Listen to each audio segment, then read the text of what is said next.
it is really a distraction from our intuition. The more information that we consume externally, the less we tune in internally. The more that we look externally for things, the more that we lose touch with ourselves.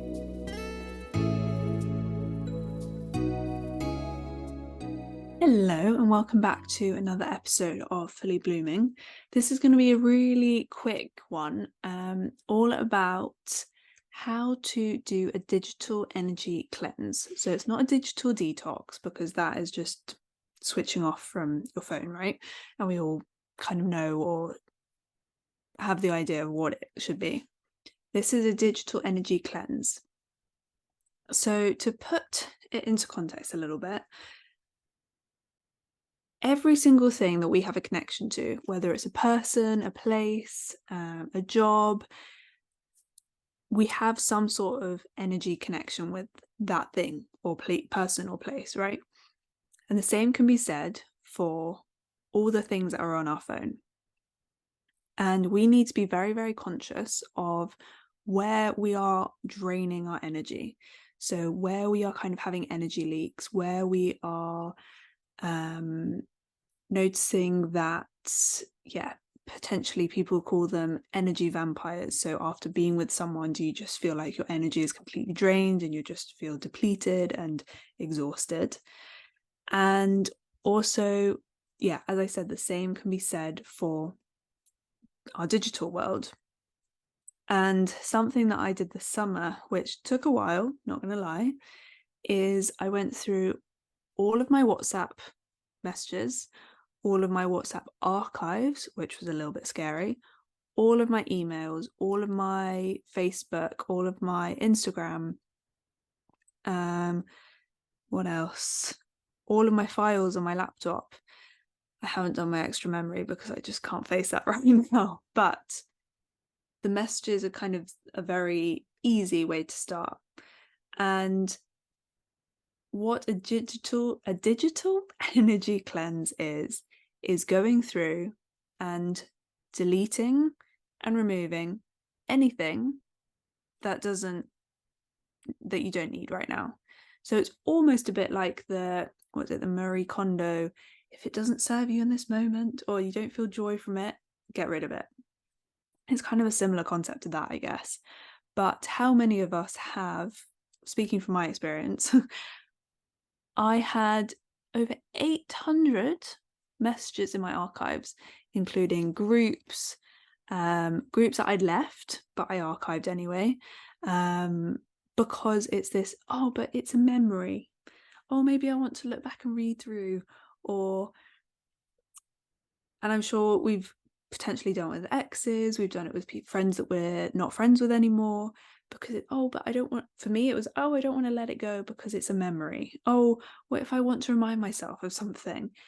And it was really, really interesting because I've kept all of these messages for years. Some of them went back to 2014, which I think is when I probably first got WhatsApp or something, or maybe 2015, I can't remember. And I thought, I have never, ever looked at any of these. Of course I haven't, because I have more interesting things to do with my life rather than live in the past, right? And what was so fascinating was I could just go through and clear all of them. And there were some groups that I still had to leave. It was a whole process.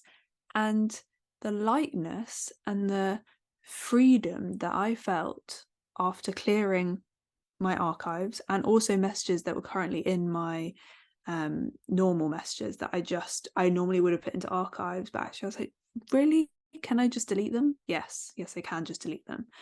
And it was really interesting because it was this kind of, I don't want to live in the past anymore. I want to move forwards. I want to almost feel free of these things. And actually, these things are almost holding me back in some ways, right? And I think the digital energy cleanse is such an easy way to clear things that no longer serve us. And it was very, very interesting what happened after I did this. You might notice that some people message you. You deleted their message, and some people might message you, because in some way it's a cord cutting. If you know what that is, you'll understand what I'm saying. But if you don't, it's imagine that you've got this string or this rope or this cord connecting you to someone else, right? And in some ways, deleting a message, I know it sounds trivial, but just deleting that message is actually doing a bit of a cord cutting with them. It's almost breaking that energetic connection or bond with them, right? So it's really, really interesting what kind of happens afterwards. And just notice how you feel after you do it, and just dedicate yourself. Do it. Spend an hour. Just be like, right, this hour I am doing this. I am clearing out my WhatsApp archives, or maybe use Telegram or whatever you use. And then go into your contacts and delete the ones that you have not contacted in years. And maybe you want to say, okay, if I haven't contacted them in a year, they're out. Or if I haven't contacted them in 2 years, they're out. You can set your own parameters in this, right? And then you come back in a year's time and you do the same again. But I think our phones especially are such a energy drain anyway. We know that, right? We know that the digital things that we use, they are draining our energy in so many ways, whether we're on Instagram, whether we are staring at a screen all day. It's not good for us necessarily. And so the more that we are almost allowing this kind of object to I kind of see it as this object is holding so much of our energy, right? It's holding all of these connections. And in some ways, yes, we are more connected than we've ever been before, but at the same time, so many of us can feel more isolated. We might have 1,000 contacts in our phone book and we speak to 1 or 2 of them, right? That's not connection. But at the same time, it's almost this feeling of, well, if I have all these contacts, then in some ways I'm more connected. And it's just not the case, right? It's not the case. So yeah, I was just going through your WhatsApps, going through what are you holding on to? It's a real amazing insight into what are you holding on to? What person, what memories, what past are you holding on to, and why is it a struggle to let it go? At the end of the day, we all have so many thousands of photos on our phone, right? We have a lot of memories, and how many of us actually go back through them? I'm not saying go and delete all your photos. I think I would burst into tears if I did that. I mean, I'm sure there's some that I could easily delete, but that's another thing. I don't know how. I mean, in 10 years, how many thousands of photos are we going to have? I don't know. That's another story, or I need someone to sort something out for me. I don't know. But it's this store of energy. And even if we think, oh yeah, I've let them go, or, I'm so over that, why then do we hold on to that message or that person in our contacts, right? And what I used to do when I was on Instagram was kind of every 6 months, I would go through all of the people that I was following and all the people that followed me, and thought this was different if I was on my business account. But for my private account, I would be like, when I don't even know what that account is for, unfollow. Or if I saw someone who was following me, I'm like, actually, I don't feel comfortable with you seeing what I'm doing, or I don't really know why. Yeah, if you don't feel like it's right, then you have the right to remove them from your followers. This is your own space, right? And it's a very public space in some ways. Not in some ways, in all ways. And the same would be for my business. I would always have like a limit of how many people I would follow, because at the end of the day, you're putting your energy into that space, right? You're putting your energy into following those people. In some ways, you are creating that kind of energetic connection with that person, whether you know them or not, whether it's a stranger or whatever.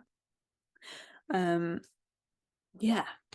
And so what have I gone through? WhatsApp, contacts, Instagram, do the same with Facebook. Go through your friends list and remove people that you're not friends with anymore. Like, why are we keeping them in our space? Why? I would do it if I was just on my feed. I don't really use Facebook that much, or at all at times. But if someone popped up, I'd be like, who are you?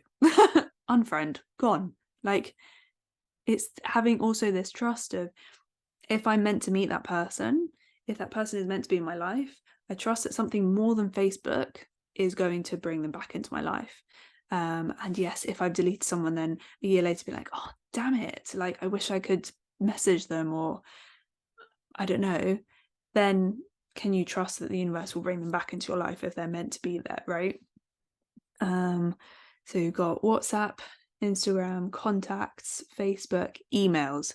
This is a huge one. Unsubscribe. How many thousands of emails do we get? And it's so interesting because, again, can you trust that whether you follow that person, whether you subscribe to that person, if you really sit with it and think, yes, actually, I do want to listen to them, or I do want to read their content, or this is actually adding value to my life, great, keep them. I'm not saying we're wiping absolutely everyone and everything from our lives. That's just not how we work or function. We don't necessarily get to have a blank slate, right?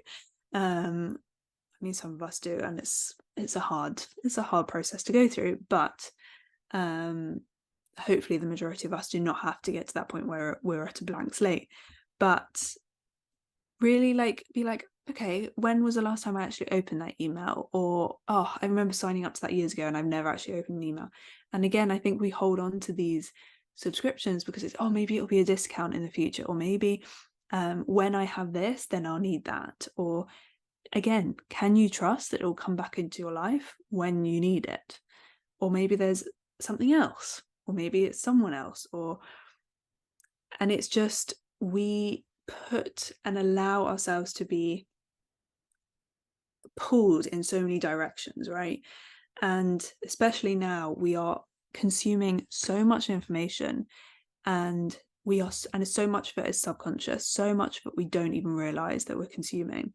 And that is one of the reasons why I came off Instagram, because even though I was curating my feed so much to people that were inspiring, to places that I wanted to go to travel, to really incredible people, artists, creators, other coaches, other healers, amazing people, it was so much information. And actually what I realized, it was taking me away from, what did I actually believe? What did I think? What did I feel? And I think it's really interesting, because I thought, okay, with Instagram, when I create my own world, when I create my own bubble in that space, then I'll be safe almost. Then it's almost like it was almost going to be a good place to be, right? And I'm not saying that Instagram is bad or whatever. For me, it was amazing for unlocking a lot of things. Like, I did my Instagram lives, I did it's a really, I think it can be a real platform to start showing up, because it's so easy, right? You just do it and it's just there, and it can be really challenging for some people. And I remember, like, I couldn't even, my first post on Instagram, not even like, it wasn't even a picture of myself or anything. It took ages, probably about a month, for me to like write it and create it. And then I didn't even show my face for a couple of months. I think they were always like photos of my back and stuff. I mean, that seems alien to me now. And so I do think it's like, it does push you out of your comfort zone a lot, and it is an amazing platform to really like start showing up. Absolutely. But at the same time, you are consuming a hell of a lot of knowledge and insight and content. And I think it also distracts you from, how do you feel? How do you want to do things, rather than following what other people are doing, even if it's a really productive, or productive in inverted commas, even if it's a really helpful thing, like an anger release, a somatic anger release. This is how you can do a somatic anger release, for example, seeing it on Instagram. Great, fantastic at the start, if you have no idea how to even begin. Excuse me. However,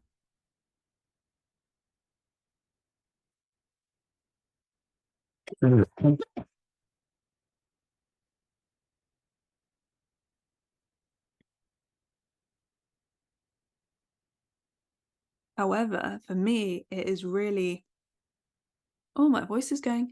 It is really a distraction from my intuition a lot of the time.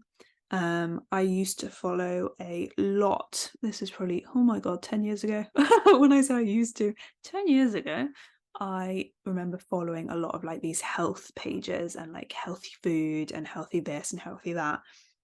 And I really completely and utterly ignored what my body needed and wanted. And it was not a good space to be in.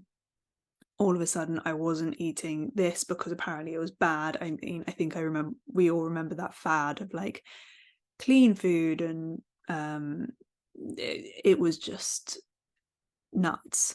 And thankfully I found intuitive eating through that. But um there's still some things that still pop into my head in at random times, being like, hey, you probably shouldn't do that, because do you remember that one post years ago where they said, I don't know, peppers had this or something, that they were bad for you.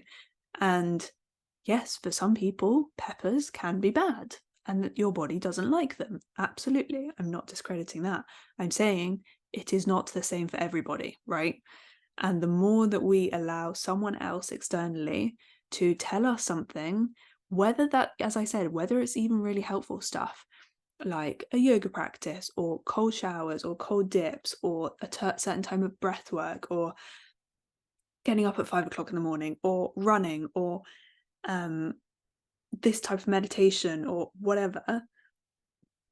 There are so many helpful things right now on Instagram, which is fantastic, and in the world generally.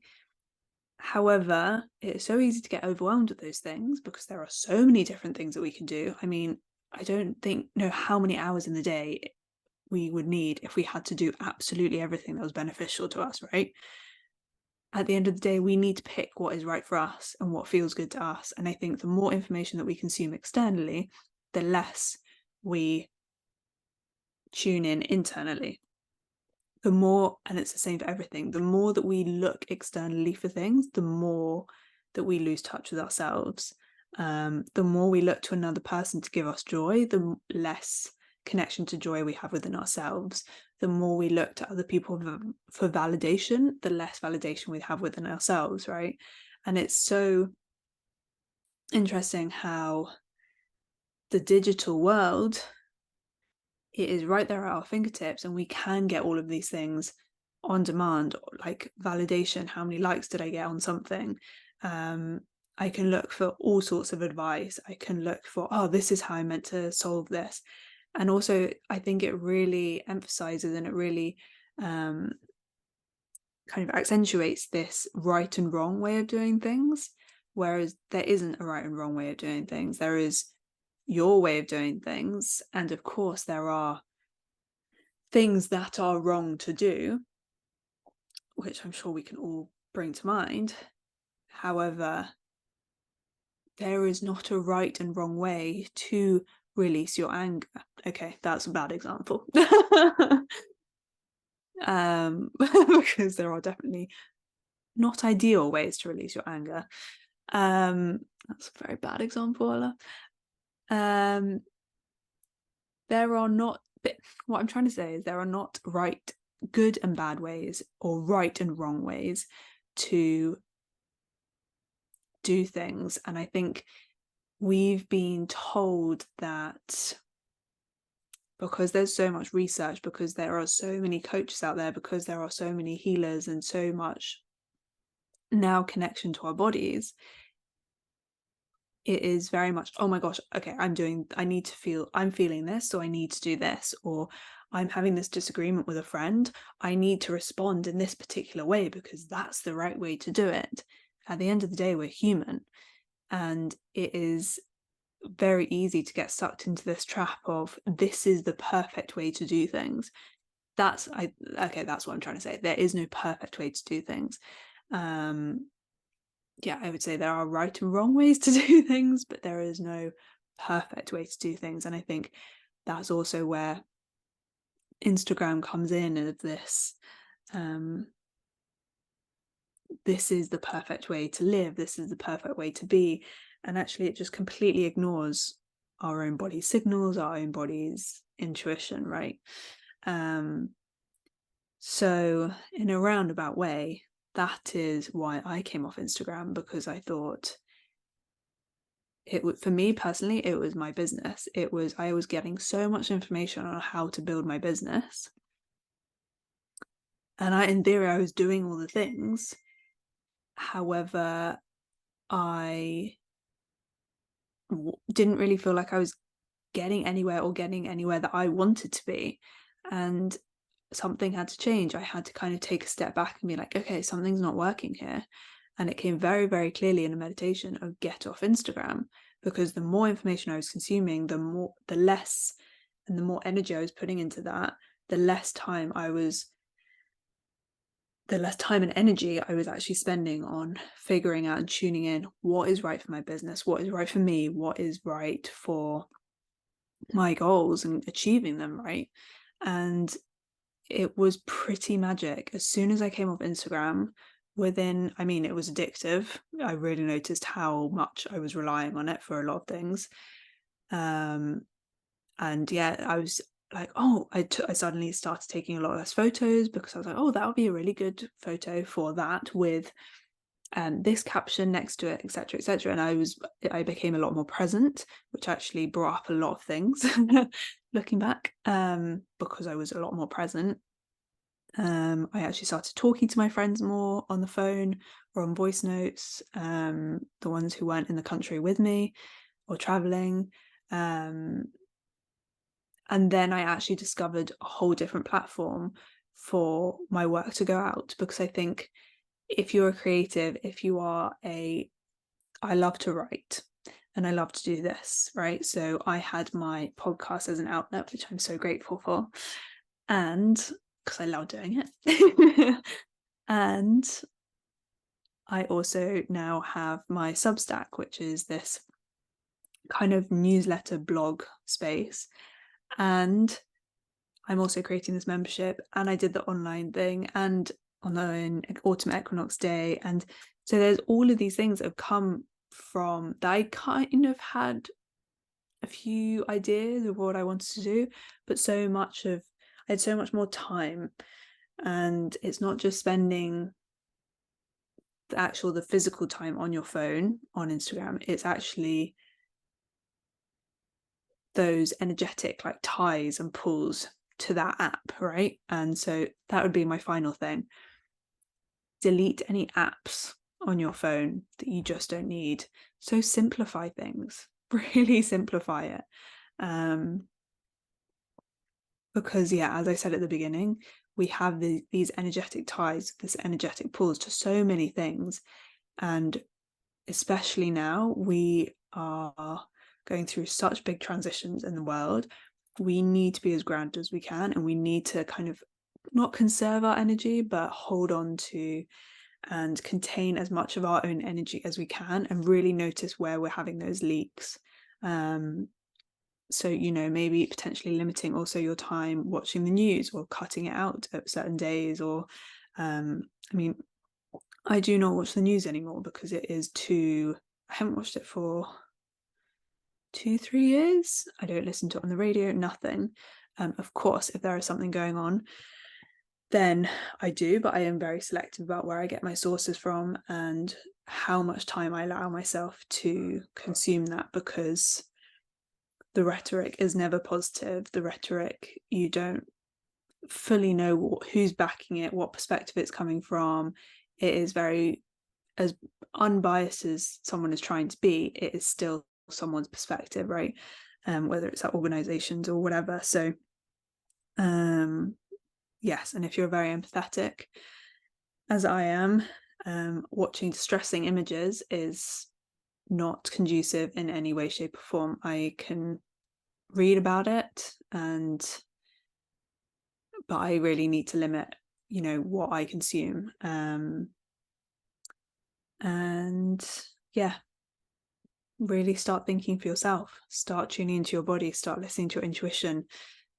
As you may have gathered, that is what I'm passionate about. But yeah, spending that time. Someone coming in?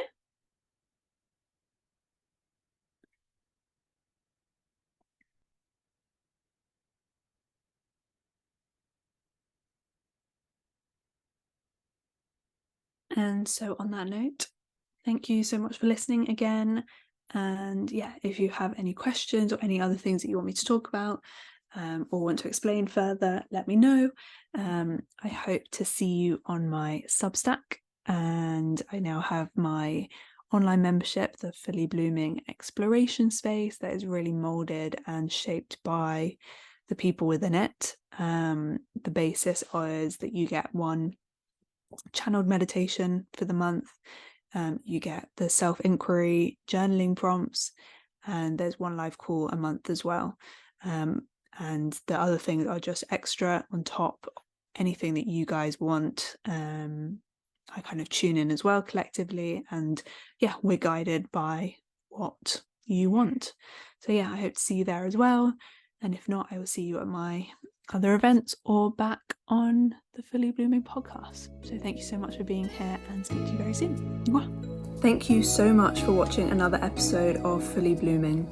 If you're feeling inspired and motivated, please share with anyone you think may benefit from this video, and comment below if you have any ideas, suggestions or comments about future episodes that you'd like to know about. Thank you so much for your support, and see you at the next episode.